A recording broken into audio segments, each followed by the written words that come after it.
Sa ating pong lahat at welcome po tayo sa ating pong prayer meeting every Thursday sa gawain po ng ating Panginoon. At ini-invite ko po kayo lahat po na kung nasa bahay po kayo nanonood ay pwede po tayong magpuri sa Panginoon. Tayo po ay tumayo. Mga nandito po, tayo po ay tumayo po. At palakpakan po natin ang ating Diyos. Pakinggan po natin po. Lord, we praise your name. We exalt your name, Jesus. Diba, salamat po Panginoon sa pag-iingat mo po sa bawat isa at sa araw-araw po natin pamumuhay dapat po lagi po tayong nagpupuri sa ating Panginoon. Amen po? At sa mga nasa mga bahay dyan, yan, tingnan nyo nga yung katabi nyo. Yan. At ngitian nyo at sabihin nyo, kumusta? Diba?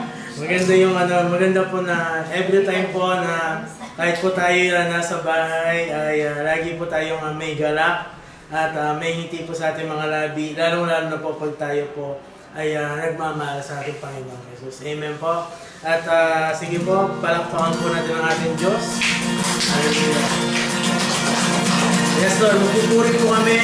At Lord, ni-invite po namin Panginoon, Lord, we welcome your Holy Spirit, Panginoon. In the midst of us, Panginoon, sabi mo sa iyong salita, Panginoon, 2 o 3 nagtipon sa iyong pangalan. Nandito ka sa aming kalagitnaan. At Panginoon, Lord, patuloy po namin na acknowledge ang iyong kapangyarihan, ang iyong kadakalaan sa aming mga buhay, Panginoon. At maraming salamat din po, Panginoon, sa buhay ng Panginoon Jesus. Panginoon, na binigay mo, Panginoon, para sa aming ikaliligtas, Panginoon. Maraming salamat. At magpupuri kami, Panginoon, lagi sa iyo. Amen? The battle belongs to the Lord.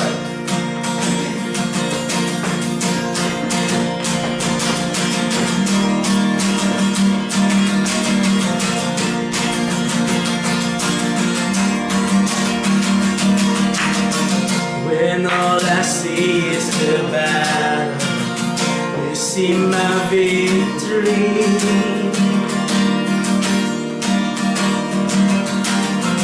When all I see is the mountain, you see the mountain.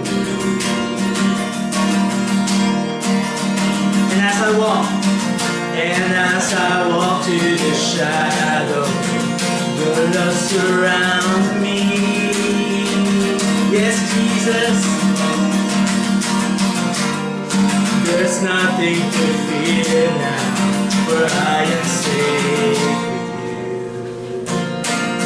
Sabihin po natin, so when I fight on my knees with my head lifted high. Oh God, the battle belongs to you. And every fear I lay at your feet, I'll sing to the night. Oh God, the battle belongs to you. Sige mo, palakpakan natin ang Panginoon. Yes, Lord, the battle belongs to you. And if you are for me, you are for me, who can be against me? For Jesus, there's nothing impossible.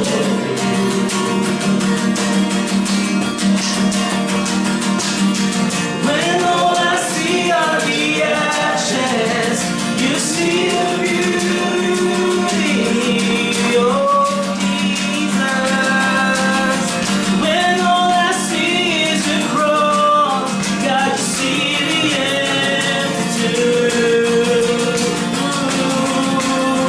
So when I fight on my knees with my head lifted high, oh God, the battle belongs to you. And every fear I lay at your feet, I'll sing to the night. Oh God, the battle belongs to you. When I fight on my knees with my head lifted high. Oh God, the battle belongs to you. When in fear I lay at your feet, I sing to the night. Oh God, the battle belongs to you.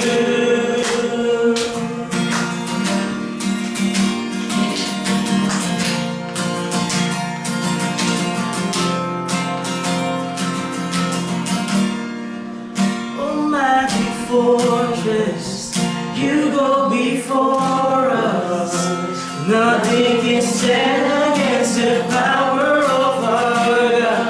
Shine in the shadow, you win every battle.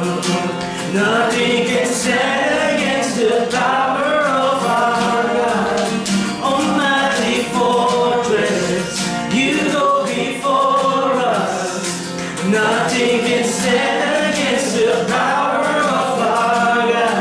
You shine in the shadow, you win every battle. Nothing can stand against the power of our God.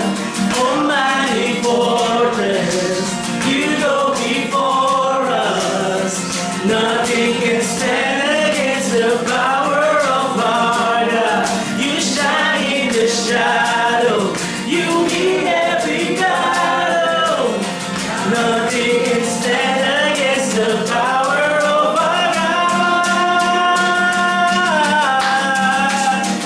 And when I fight on my knees with my hands lifted high. Oh God, the battle belongs to you.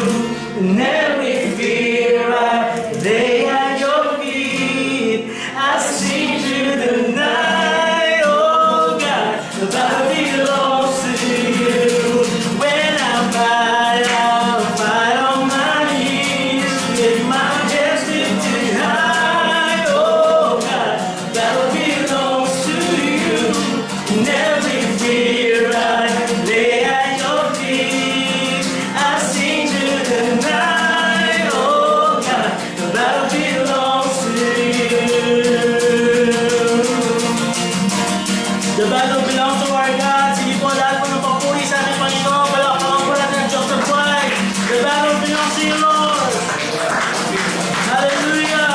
We praise you, Lord. We worship you. Patuloy pa natin ang asambay ng ating Panginoon.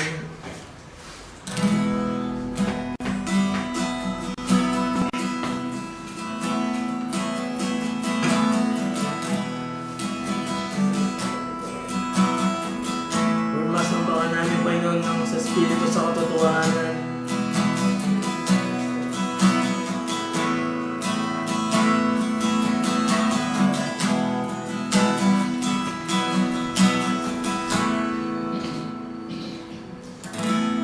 Light of the world, you step down into darkness. Open my eyes, let me see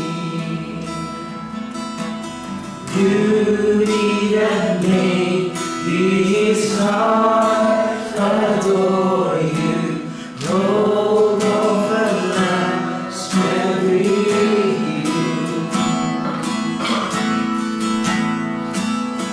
Here I am to worship. Here I am to bow down. Here I am to say that you're my God.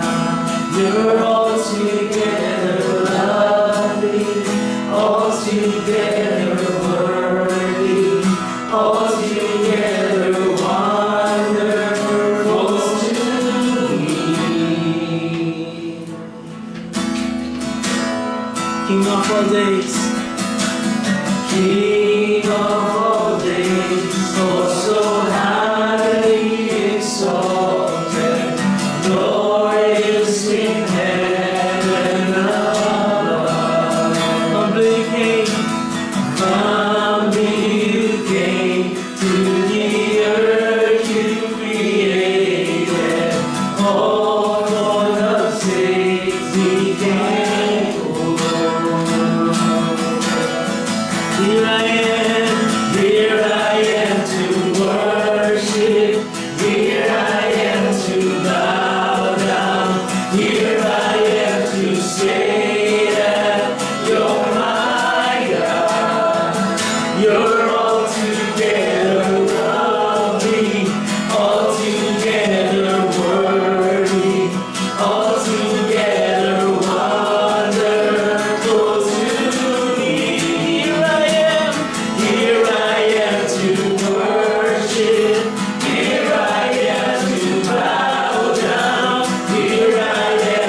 say that you're my love. You're altogether worthy, altogether worthy, altogether wonderful to me. I never know how much it costs to sing my sin upon that cross. I never know how much it costs to sing my sin upon that cross. I never know how much it costs to sing my sin upon that cross.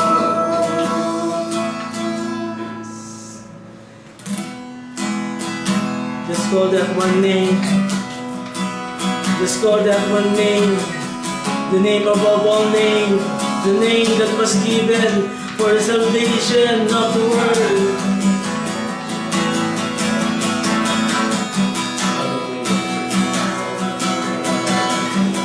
We call on your name. Call upon the name of the Lord and be saved.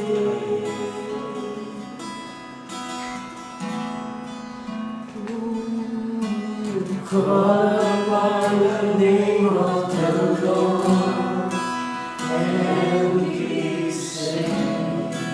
And be saved. Call upon the name of the Lord and be saved. Jesus. Call upon the name of the Lord and be saved. And be saved.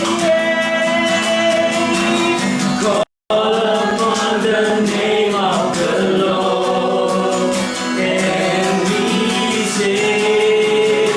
Jesus Christ. Call upon the name of the Lord and be saved. Be saved. Call upon the name of the Lord and be saved.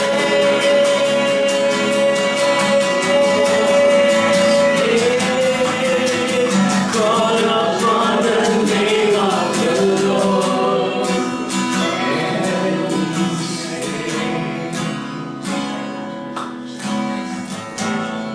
Thank you, Jesus. Thank you, Father. We acknowledge your presence in this place. Lord, control every situation in our lives, Panginoon. Lahat, Panginoon, na aming mga ginagawa, Panginoon. Ito po yan, hindi po nalilingid sa iyo, Panginoon.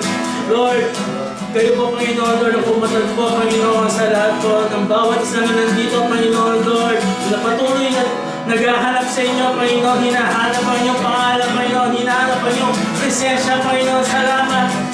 Lord, we declare, Panginoon, Lord, your blessing upon us, Lord, your blessing, your presence upon us, your Holy Spirit, Lord, in our lives, that renews us every day.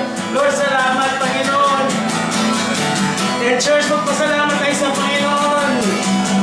Magpasalamat tayo sa ating Panginoon. Be saved in Jesus Christ's name. Be saved in Jesus Christ's name. Be saved in Jesus Christ's name. Jesus. Thank you, Jesus.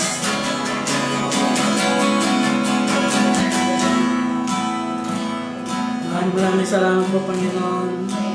Salamat po sa iyong presensya. At ito po ang aming lubos, Panginoon, na pasasalamat, Panginoon, sa inyo. At ito po ang aming panalangin sa pangalan ni Jesus. Amen.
Magandang gabi po sa bawat isa.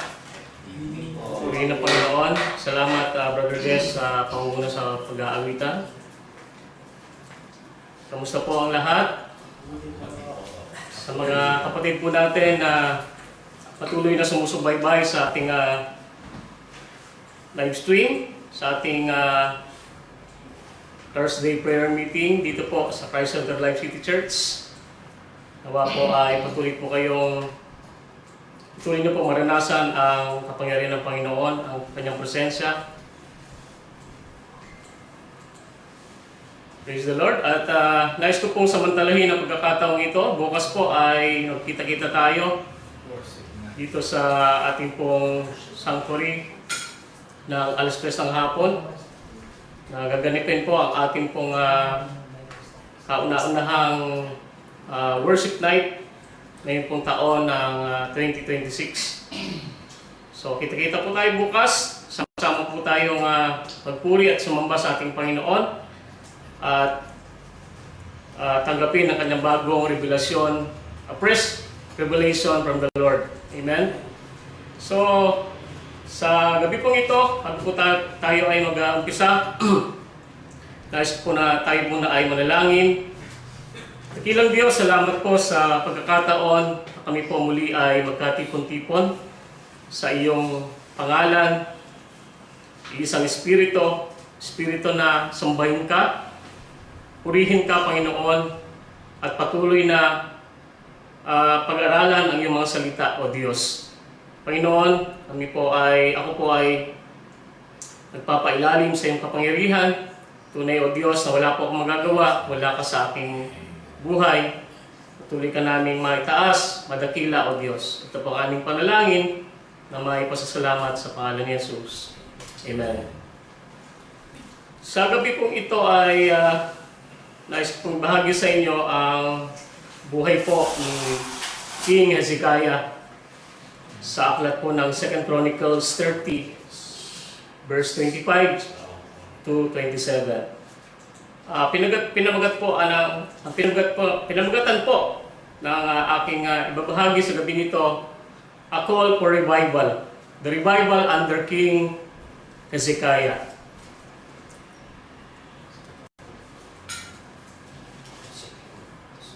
Medyo mahirap palang maglipat-lipat pagka may mouse. Mas maganda pa rin yung slide, yung touchscreen. Hindi ko po siya nahiram at ginagamit pa ng aking mahal na asawa sa kanyang tindahan. So, 2 Chronicles chapter 30, verse 25 to 27. Basahin po natin sa Tagalog.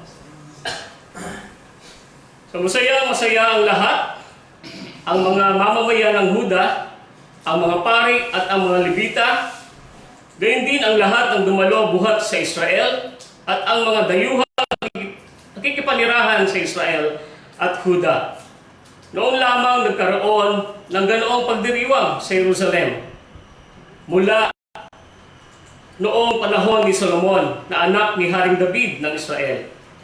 Tumayo ang mga pari at ang mga Levita at binasbasan ang mga ito, ang mga tao. Ang panalangin nila ay nakaabot sa tahanan ng Diyos sa langit. Amen.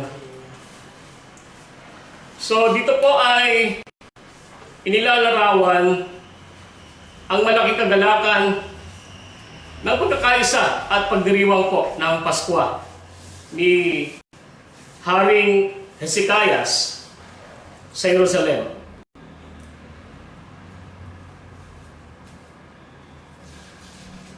So kasama po ang mga tao mula sa buong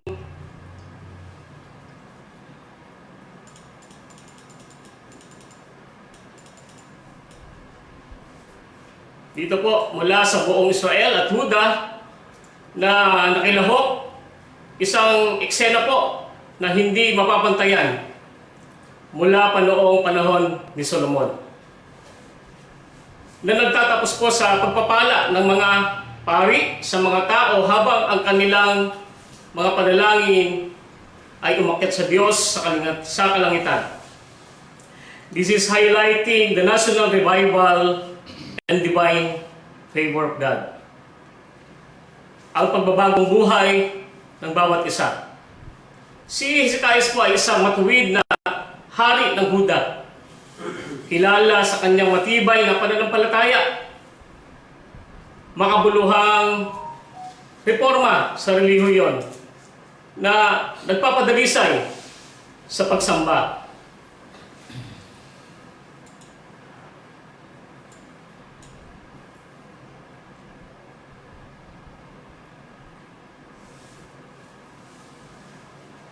At may mahimalang paglaya mula sa pagkubkob ng Assyria na nagpapakita na nagpapalakas na kapangyarihan ng ating Diyos.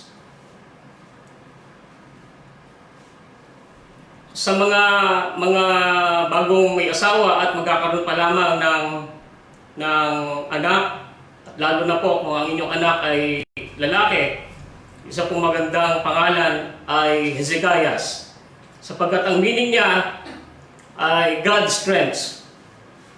No po? Ang Diyos ay nagpapalakas. Amen. Amen. God is our strength. Sabi nga sa awit. So, sa kanyang paghahari, binaliktad niya ang idolatria ng kanyang ama na si Ahaz.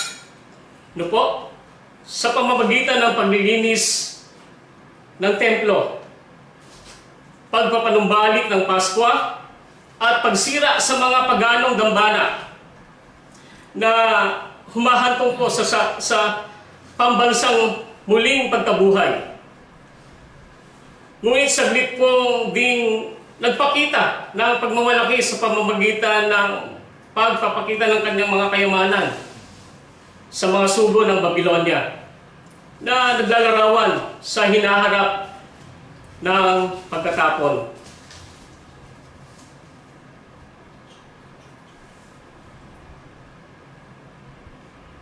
Dito po ay muli po nang binuksan at nilinis ang templo, ibinalik ang mga pari at levita, at ibinalik ang pagdiriwang ng Pasko na ibinalik ng Huda ang Diyos, sa Diyos. So,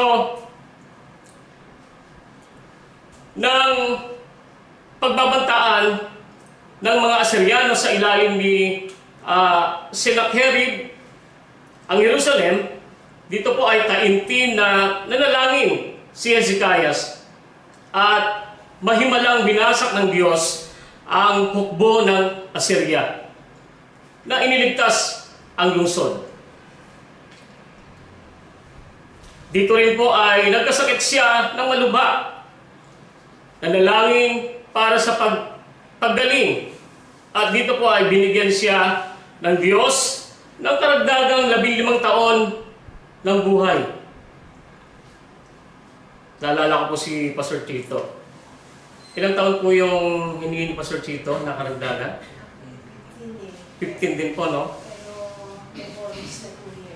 Praise the Lord. So, may bonus pa 2 years. So, naging 17 years. Nagbuti po ng Panginoon, ano? So, dito rin po ay humingi si Hezekiah, no? Na karagdagan ang kanyang buhay. At binigyan siya ng pagkakataon ng Diyos na karagdagang 15 taon ng buhay.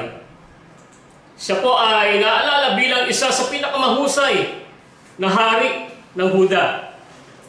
Isang modelo ng pananampalataya at panalangin.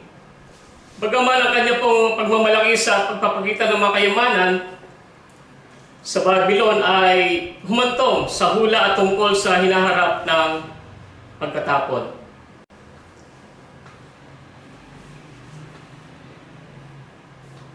So, for us to experience a new passion, a new fire, a new strength, a new blessing, a new outpouring of the Spirit's power, a new level of joy in our service and our relationship with God, in our participation in the expansions of His kingdom. We need spiritual revival. Revival means bringing something back to life, spiritual awakening, and this season, God is doing something great revival o great awakening in this land. Naniniwala po ba tayo doon? Amen. Ngayong 2026, no? Sabi sa awit, there's gonna be a revival in this land. No? This season, God is calling us for revival. Are you aware and sensitive about it? Do you hear His voice? The voice of the Lord? And what does God call for revival? Every one of us, no? Tayo pong lahat. God calls everyone for revival. Individuals, believers, churches, and nations. Especially those feeling distant, compromised, or weary. Inviting them to repent, seek Him, and become channels for His Spirit. Restoring that initial passion for Christ and His work of justice and mercy. Those who've lost their first love or seal to God. Sabi ko sa sa mga musician natin, kapag nawawala yung first love niyo sa Panginoon, bumalik kayo sa Kanya. Bumalik kayo sa Diyos. Bumalik kayo sa Panginoon. Balikan niyo yung first love niyo sa Kanya. Hindi po yung first love natin sa pag-ibig, ano? Nung tayo ay umiibig sa ating mga minamahal. Hindi po yun. Ibig ko sabihin. Yung first love natin sa Panginoon. Kung paano tayo unang minahal ng Diyos. At gayon din naman kung paano natin sa minahal. No? Minsan kasi nakakaranas po tayo, no, ng mga problema sa buhay, mga iba't ibang karanasan sa buhay. Kaya minsan nagkakaroon tayo ng panghihina, no, sa ating mga pananampalataya. Pero sabi nga dito, those who've lost their first love or seal to God, no? Bumalik po tayo sa Diyos. Balikan po natin ang ating Panginoong Diyos sapagkat ang Diyos natin ay pag-ibig. So sabi po sa Isaiah 60:1 and 2, sabi niya, bumangon ka, Jerusalem, at sumikat na tulad ng araw.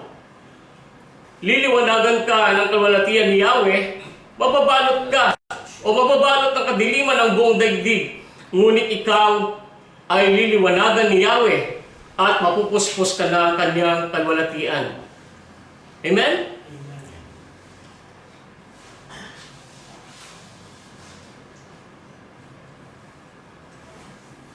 So, this is talk about the future kingdom o future glory for Jerusalem. But sa panahon po natin ngayon, ay ito rin po ay napapanahon, lalo ngayong year of 2026. No? Sabi nila, ito na raw po ang last days. Nasa last days na tayo. No? Kasi napakarami ng mga senyales na nakasaad sa Biblia na nakikita natin. No? Basta sa bansa, naggegerahan, mga sakit na lumilitaw na hindi natin inaasahan. Ano po? Kahirapan ng buhay. Iba't ibang klaseng pagkakasala, kasalanan. No? May mga nababalitan pa nga tayo. Ang anak niya mismo ay kinain. No? Napaka-hindi, ano? Hindi ka maniniwala pero nangyari talaga siya. So, ano ang mga nangyayari? Ano ang nangyayaring revival? Paano ito nangyayari? At meron bang panawagan sa kanila o sa atin bago ito maganap? Ano-ano ang mga kailangan nilang gawin? O ano-ano ang mga kailangan natin gawin para maganap itong revival na ito? At paano din natin ito may apply sa ating buhay? Sabi po ng Juan 7, versikulo 37 hanggang 38, sa kahuli-hulihan at pinakatanging araw ng pista, tumayo si Jesus at nagsalita ng malakas. Kayong mga nauuhaw ay lumapit sa akin, at ang lahat ng nananalig sa akin ay uminom, sapagkat sinasabi sa kasulatan, mula sa puso ng nananalig sa akin ay dadaloy ang tubig na nagbibigay buhay. Ano po? Ang mga salita po ni Jesus na halika at uminom ay tumutukoy po sa tema ng maraming sipi sa Biblia na tumatalakay sa mga pagpapalang nagbibigay buhay ng Mesyas.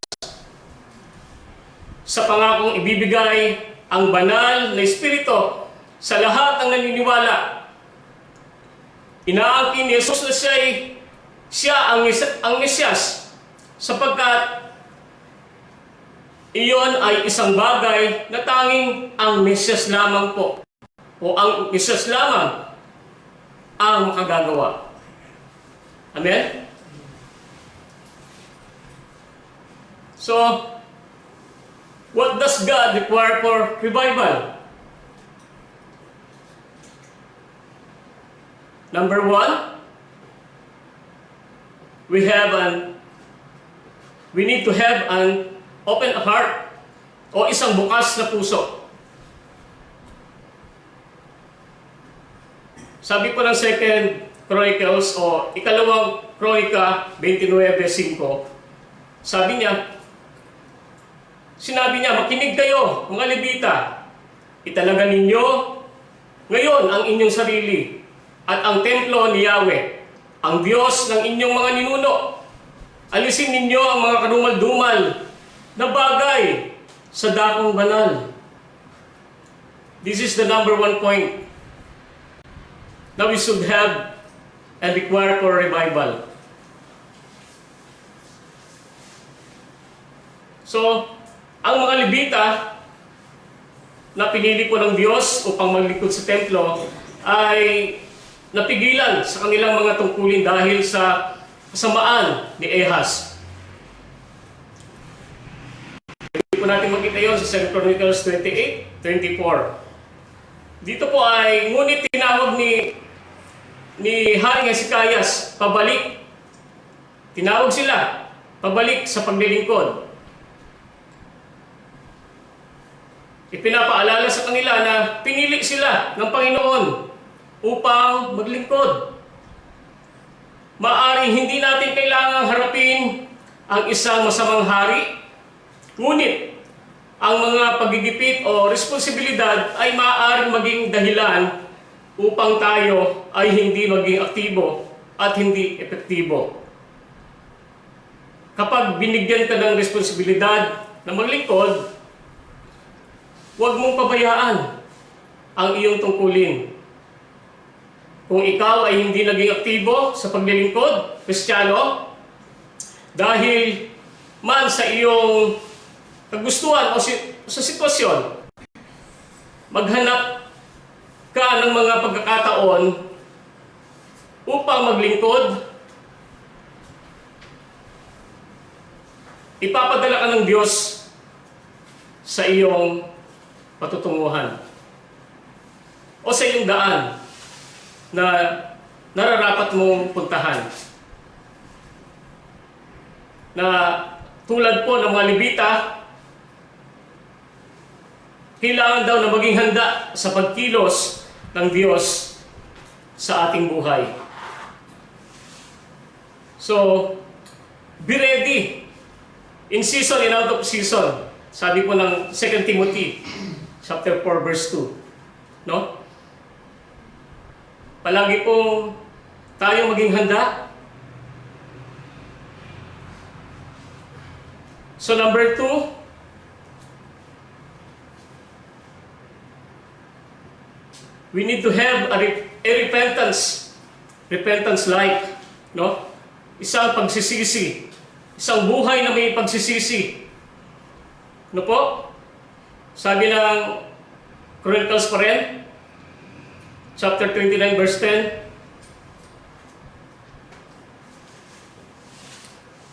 napagpasyan kong manumpa tayo kay Yahweh, ang Diyos ng Israel, upang mapawi ang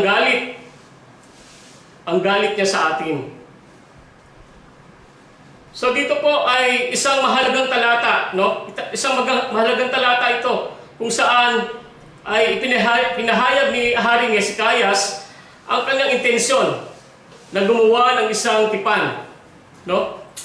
A solemn agreement sa Panginoong Diyos ng Israel. Na naglalayong ilayo ang matinding galit ng Diyos mula sa Huda at Jerusalem, na nahulog sa ilalim ng banal na paghukom dahil sa pagsumay ng kanilang mga ninuno na humantong sa takot, taggutom at pagkakabihag.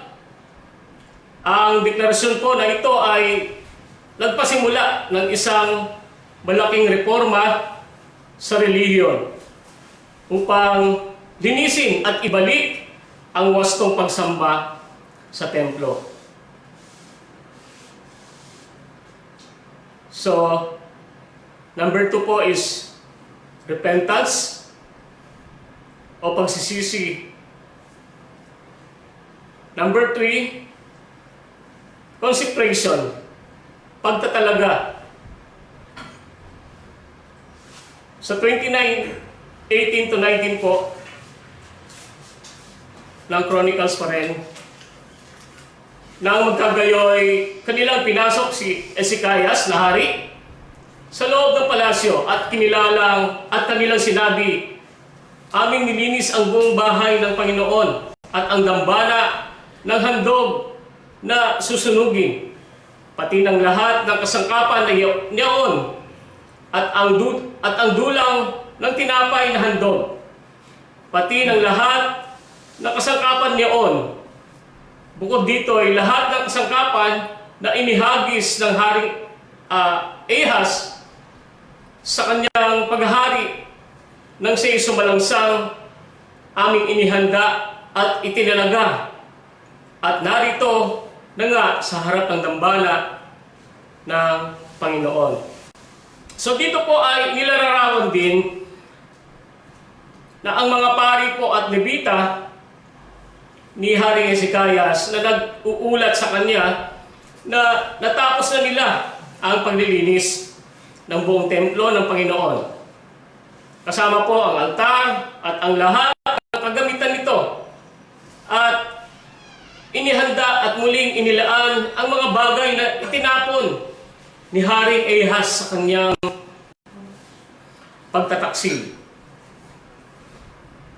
Inilagay ang mga ito sa harap ng altar ng Panginoon at itinatampok ng talatang ito ang isang makabuluhang pagbabago sa reliyon nang nagpapakita ng pangako ni Haring Hezekias na ibalik ang wastong pagsamba.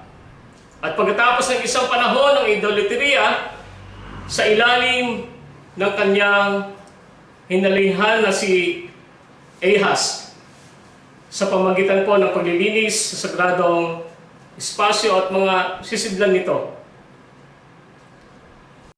So, number 3 po ay consecration, pagtatalaga.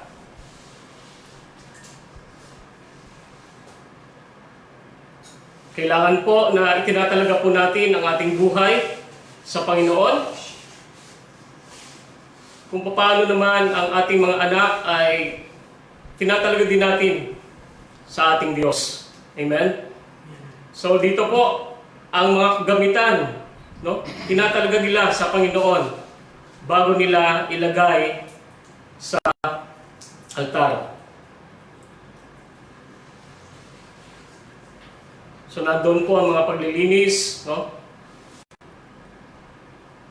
Number 4, praise and worship, pagpupuri at pagsamba. Dito po sa chapter 29 ng verse 29 and 30, sabi niya, pagkatapos, ang hari naman at ang kanyang mga kasama ang nagpatira pa at sumamba sa Diyos. Iniutos ni Haring Hezekias at ang mga pinunong kasama niya sa mga Levita na awitan para kay Yahweh ang mga awit at papuring likha ni Haring David at ng propeta niyang si Asaph. Buong galak silang umawit ng papuri, nagpatira pa at sumamba sa Diyos.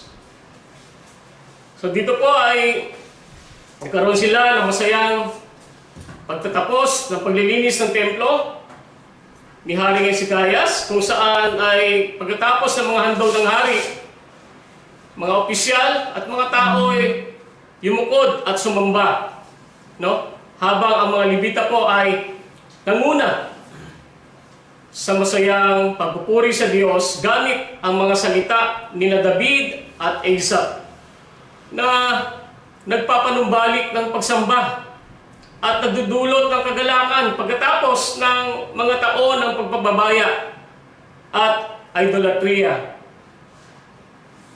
Dito rin po ay tinatampok ng talatang ito ang isang pambansang espiritual na pagpapanibago at nagpapakita ng mga tao na bumabalik sa Diyos ng may tunay na pagsamba at pasasalamat.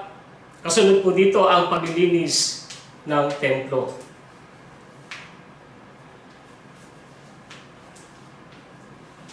So nagkaroon po sila ng pagpupuri at pagsamba sa ating Panginoon. Number 5, prayer. Pananalangin, no? Isang napaka-importante po na tayo po ay nananalangin. Hindi po natin naiwawaglit sa ating buhay ang panalangin, sapagkat ito po ay ang pakikipag-usap natin sa ating Diyos.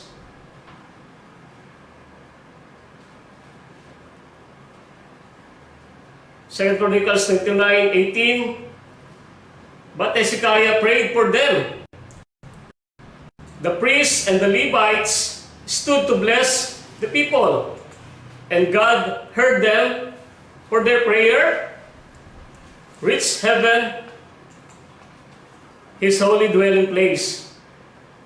So dito po ay muling inilarawan ang pagbabasbas ng mga sacerdote at mga Levita sa mga tao pagkatapos ng isang dakilang pagdiriwang ng Paskwa sa ilalim ni Haring Hezekias at sa pamagitan po ng kanilang mga panalangin at mga tinig na umangat sa banal na tahanan ng ating Diyos sa langit, na nagpapahiwatig po ng banal na pagtanggap sa dinalisay na pagsamba sa kabila po ng mga ilang seremonya na karumihan. Ang talatang ito po ay nagmamarka ng isang mataas na punto ng muling pagkabuhay, kung saan dininig ng Diyos ang kanilang taus-pusong mga pagsusumamo at tinanggap ang pinalawig na kapistahan na nagdulot ng malaking kagalakan sa Jerusalem. At pagkatapos ng mga taon ng pagpapabaya. So, panalangin po ay kasama upang tayo po ay magkaroon ng great revival.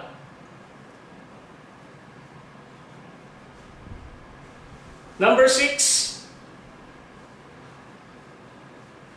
is the Word of God, ang salita po ng Diyos.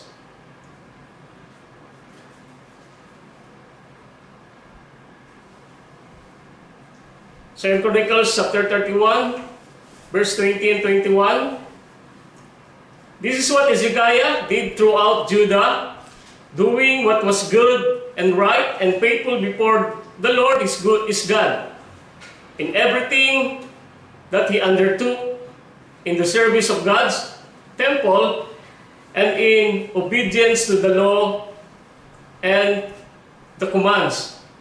He sought his God and worked wholeheartedly, and so he prospered.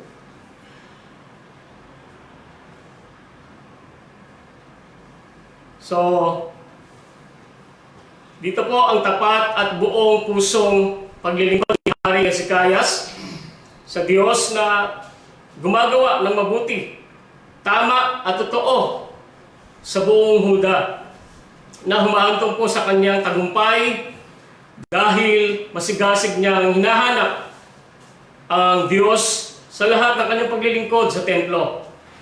Mga batas, mga utos na nagpapakita na ang taimtim na debosyon at pagsunod ay nagdudulot ng kaunlaran. At sa panghuli po, number 7 is unity. Pagkakaisa. Sa verse 17 po and 19, sabi po, and they distributed to the priests enrolled by their families in the genealogical records, and likewise to the Levites, 20 years old or more, according to their responsibilities and their divisions. So dito po ay nilarawan din ang masinsinang organisasyon ni Hari Hezekiah ng mga saserdote at mga Levita na nagdidetalye, no, ng kanilang talaan ng genealogical po nila, no, ayon sa mga tungkulin sa pamilya at paglilingkod. Mula po sa edad ng 20 pataas ay tinitiyak na ang lahat ng lalaki mula sa edad na 3 ay tumatanggap ng kanilang pang-araw-araw na bahagi ng mga probisyon sa templo. So kasama na ang kanilang mga pamilya dahil sila po ay tapat sa paglilingkod sa Diyos at paghirang ng mga itinalagang lalaki para mamigay ng pagkain sa mga pare, sa mga lungsod at mga kalapit na lugar. Dito rin po ay tinatampok ng talatang ito ang katapatan ni Hezekiah sa pagtatatag ng kaayusan at pagtiyak ng mga probisyon para sa mga lingkod ng Diyos sa Huda.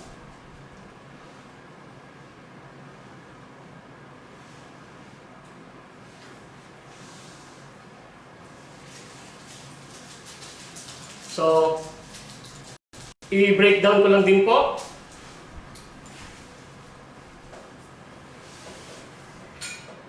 We need spiritual revival. And what does God call for revival?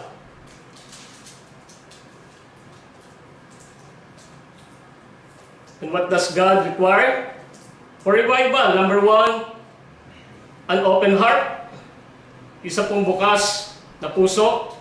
Number 2, repentance. Isang buhay na may pagsisisi. Number 3, consecration. Pagtatalaga ng ating buhay. Number 4, praise and worship. Pagpupuri at pagsamba. Number 5, prayer. Ang ating pong mga pananalangin sa ating Diyos. Number 6, Word of God. Ang salita ng Diyos.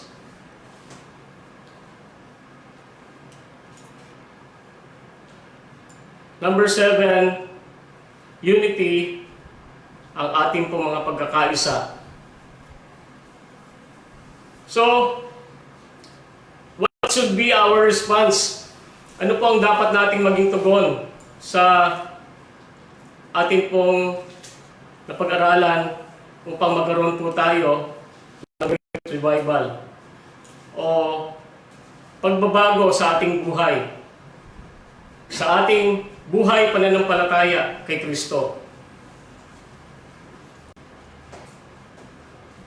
May 4 o 3 points po ako dito. 4. Number 1, listen to the call. Tayo po ay makinig sa tawag ng Panginoon, no?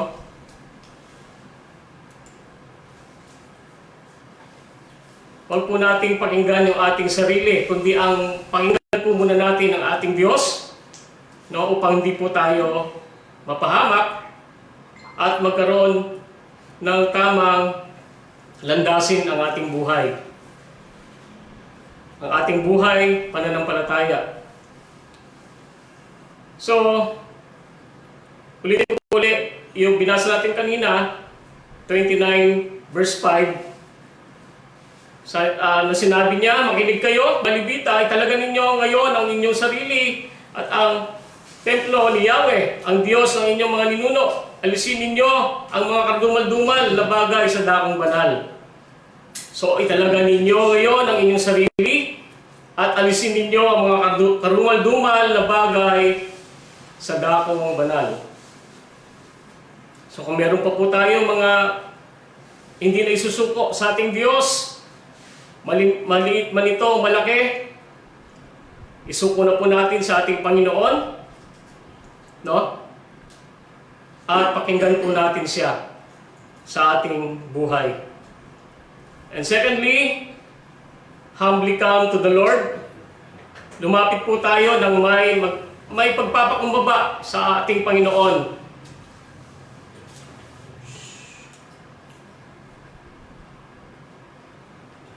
Sabi po ng chapter 7 verse 14, ngunit kung ang bayang ito na nagtataglay ng aking karangalan ay magpapakumbaba, manalangin, hanapin ako at talikuran ang kanilang kasamaan, papakinggan ko sila mula sa langit, patatawarin ko sila sa kanilang mga kasalanan at muli kong pasasaganain ang kanilang lupain. So tayo po ay patuloy na magpakumbaba sa ating Diyos at manalangin. So we need to have a humbly come to the Lord. Number 3, prepare yourself for revival. Atin daw pong ihanda ang ating mga sarili para sa muling pagbabago o great revival. Ano po? Joshua 3:5, sinabi naman ni Josue sa mga tao, linisin ninyo ang inyong mga sarili sapagkat bukas ay masasaksihan ninyo ang mga himalang gagawin ni Yahweh. Ano po?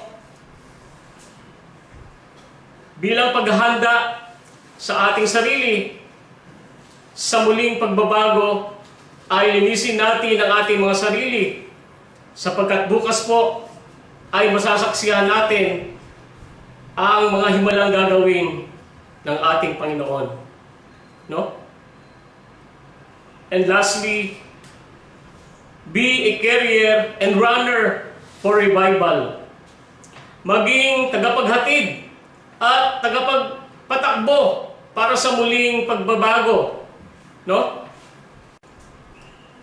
So chapter 30, verse 6, ganito ang nakasaad sa paanyaya na ipinadala ng hari at ng mga pinuno. Mga taga-Israel, magbalik loob kayo kay Yahweh, ang Diyos ni Abraham, Isaac at Israel, upang kalingain niyang muli ang mga nakaligtas sa inyo na di nabihag ng mga hari ng Assyria. So muli po, what should be our response? Number 1, listen to the call. Listen to the call of the Lord. Humbly come to the Lord. Prepare yourself for revival, for a great revival. And lastly, be a carrier and runner for revival. Let us pray. Dakilang Diyos, kami po ay nagpapasalamat sa mga salita mo na amin pong napag-aralan sa gabing ito. Tunay o Diyos, kami po ay naghahangad sa amin pong mga pananampalataya, sa amin pong buhay, sa amin pong pamilya, sa amin pong buong kongregasyon, sa bawat mananampalataya ng Great Revival, a spiritual revival, Father God. Nais po namin ang patuloy mo pong pagkilo sa buhay namin. Huwag mo pong hayaan na kami po ay manlamig. Huwag mo pong hayaan na kami po ay muling bumalik sa aming mga kalalagayan na hindi po naayon sa iyong kalooban. Bagkus o Diyos, kami po ay lalo pang lumapit sa iyo, humawak sa iyo, Panginoon, na kami po ay ang aming mga pananampalataya ay mas lalo pang tumindi, mas lalo pang mag-alab, O Diyos, ang aming pong mga paglilingkod sa iyo, Panginoon. O Diyos, sa harapan ito ng mga kapatid po namin na nakikinig, abutin mo po sila ng iyong makapangyarihang kamay. Lahat po ng kanilang mga pangailangan espiritual, O Diyos, unang-una, ay patuloy mo po silang kalingain, Panginoon. Patuloy mo po silang abutin. Patuloy mo po silang pagkalooban, Panginoon, na sila po ay patuloy na mauhaw sa iyong mga salita. Na hindi po nila ipagpapalit ang pagsamba, ang araw ng linggo, ang araw ng paglilingkod sa iyo. Salamat, dakilang Diyos, sa iyong kapangyarihan, sa iyong mga salita, na patuloy po naming nararanasan, patuloy po naming naririnig sa amin pong mga buhay, Panginoong Diyos, na ito po ay nagpapaalala sa aming mga pananampalataya, sa aming mga paglilingkod. Dalangin po namin, Panginoon, na patuloy mo po kaming samahan, patuloy mo po kaming turuan, Panginoon, sa aming pong pagsunod sa iyo. Salamat po, dakilang Diyos. Pinupuri ka namin at pinapasalamatan. Sa iyo po ang pinakamataas na papuri at pagsamba. Sa pangalan ng aming Panginoong Jesucristo, lahat po ay magsabi ng Amen. Magandang gabi po.